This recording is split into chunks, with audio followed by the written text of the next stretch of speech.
Sandler coming off a long string of comedies. Great shot, too. A little Eddington. Yeah. Life happening to people. Yeah. You could almost feel like in real time PTA coming down off the coke haze. After the Cannes Film Festival for Magnolia, he gets asked by a reporter, who do you want to work with next? And he's like, Adam Sandler and Daniel Day-Lewis. And apparently the reporter thought it was a joke. Emily Watson. The piano's still there. It's me, Luis Luis Guzman. I thought it would be nice to get dressed for work, and I'm not exactly sure why. So these images are Jeremy Blake. He pieced them together from 8mm film, vector graphics, and then hand-painted imagery. Now starting to ratchet up the tension. One of how many sisters does he have? 6, 7, something like that? And I just made another fucking 6-7 reference. God damn it. And we have a non-breakable handle, finally. Let me demonstrate for you.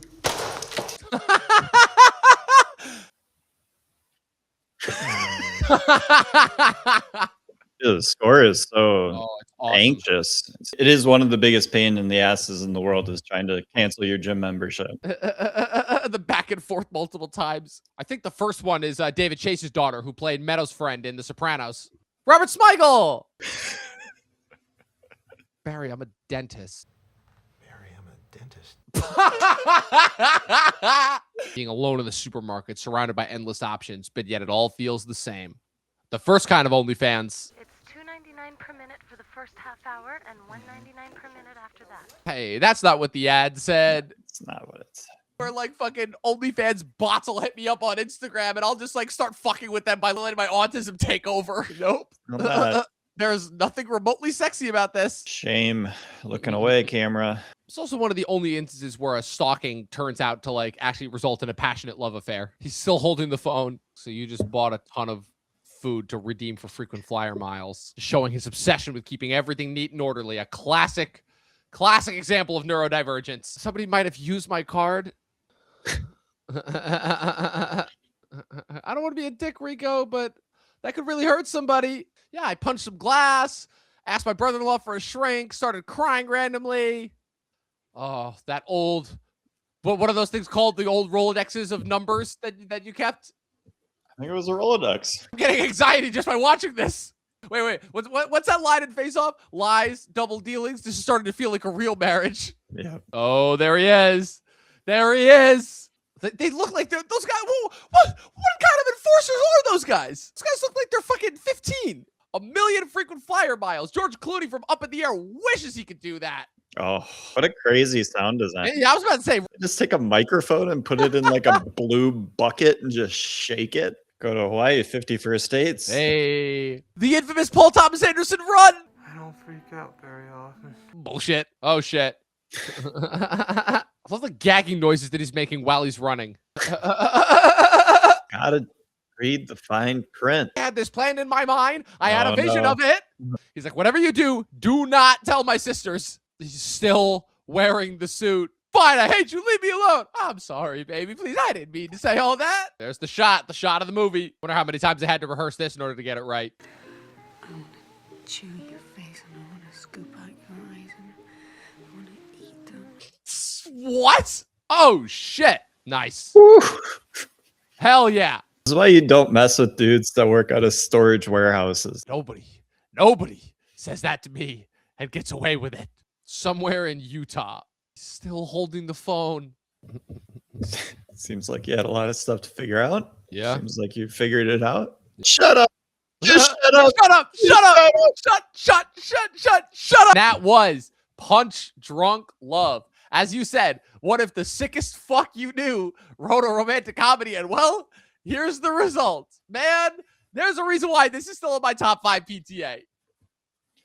It's easily, now rewatching it, I think this is like my 3rd time watching it, 3rd or 4th time, but it's been a while. It's been a couple years. This movie is fantastic. Yeah. It's so like, it's pretty in a way that a lot of his other movies aren't pretty. It's dark in a very like realistic human way that is very relatable. And the Sandler performance is just, it's winning. Yeah. It's a winning performance.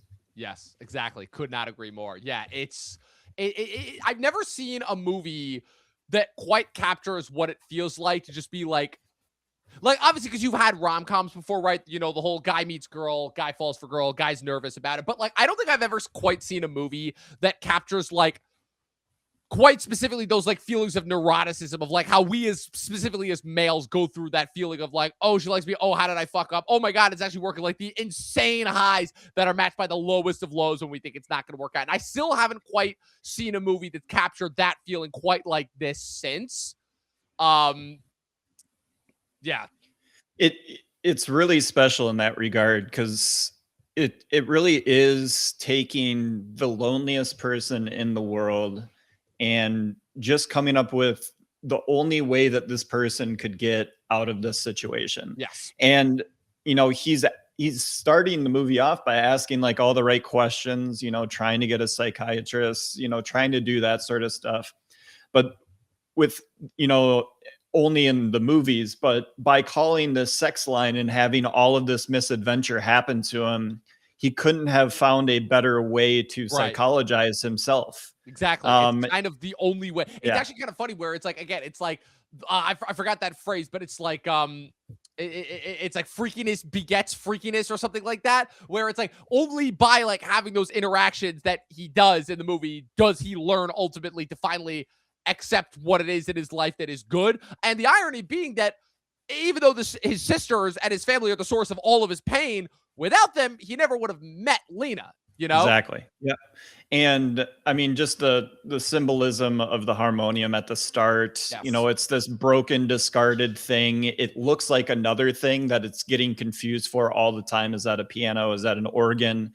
It's neither of those things, but it does look like it. So I understand the care in fixing it up to see the value of it, even though it is this broken thing. And that's essentially what Lena does for him.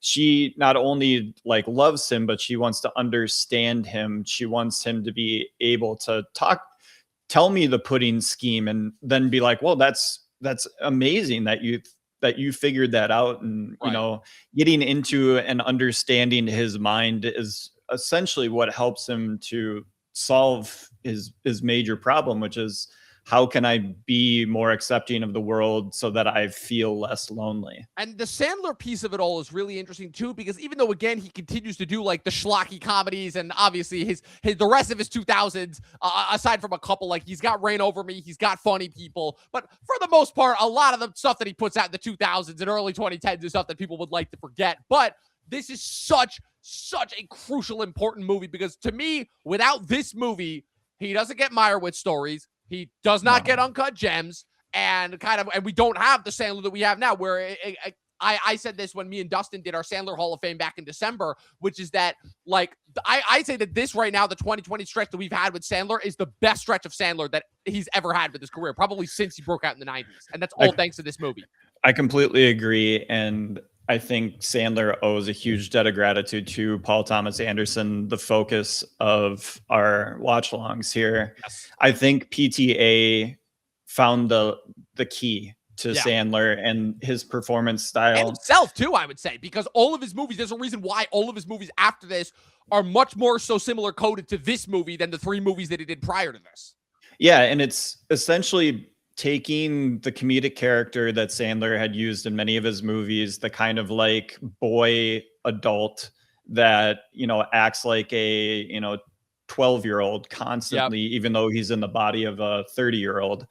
And he just changes it just a little bit on the lens and the writing style, and gives him kind of that on the spectrum type personality, that fixation on things. And then all of a sudden that kind of boyishness of Sandler and the outbursts are seen through a different lens. And all of a sudden you're empathizing with him. You're not just going like, this guy sucks. Yeah.